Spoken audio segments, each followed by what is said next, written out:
তুই কি জানোস না যে মরামুরগি খাওয়া হারাম? তুই আমার লাগি মরামুরগি লইছস। আল্লাহ আল্লাহ আল্লাহ আল্লাহ। আসসালামু আলাইকুম আঙ্কেল, ভালো আছেন? এই যে এই মাসে সুদের টাকাটা, আসল টাকাটা সহ আছে এখানে।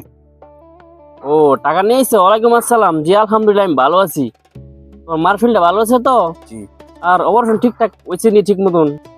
জি আঙ্কেল, মার শরীরটা আগের থেকে মোটামুটি অনেক ভালো আছে, দোয়া করবেন। দোয়া তো করি সবসময় ওই। আচ্ছা শোনো, তোমার পরিচিত যারা আছে তাদেরকে বললু যে আমি সুদের উপর টাকা দিই। তাদের যদি টাকা দরকার হয় বললো আমার কাছ থেকে নিতে। আচ্ছা, সবাইকে আপনার কথা বলে দিব না। আর হ্যাঁ, আপনার জন্য ছোট্ট একটা গিফট আনছি, ইফতারের সময় সবাইকে নিয়ে খাবেন।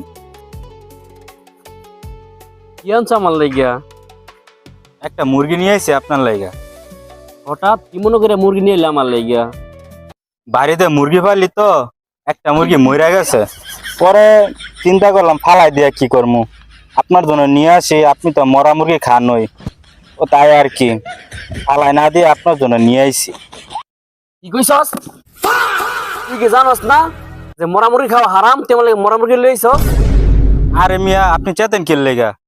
মরা মুরগি দিছি তো কি হয়েছে? মরা মুরগি খাওয়া হারাম। আপনি আবার কবে থেকে হারাম হালাল বাঁচতেছেন?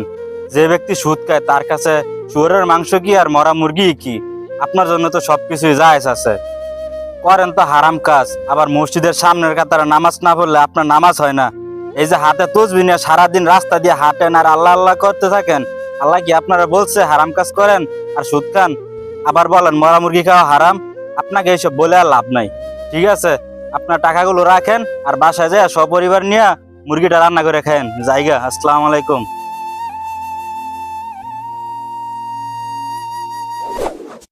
আসসালামু আলাইকুম ভাই।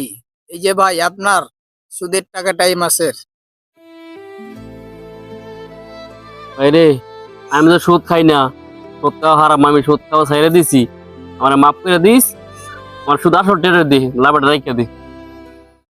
রমজানের প্রতিটি সেহরি আর ইফতার যেন আমাদের মনে করিয়ে দেয় হারামের লাভ ক্ষণিকের, কিন্তু আল্লাহর সন্তুষ্টি চিরস্থায়ী।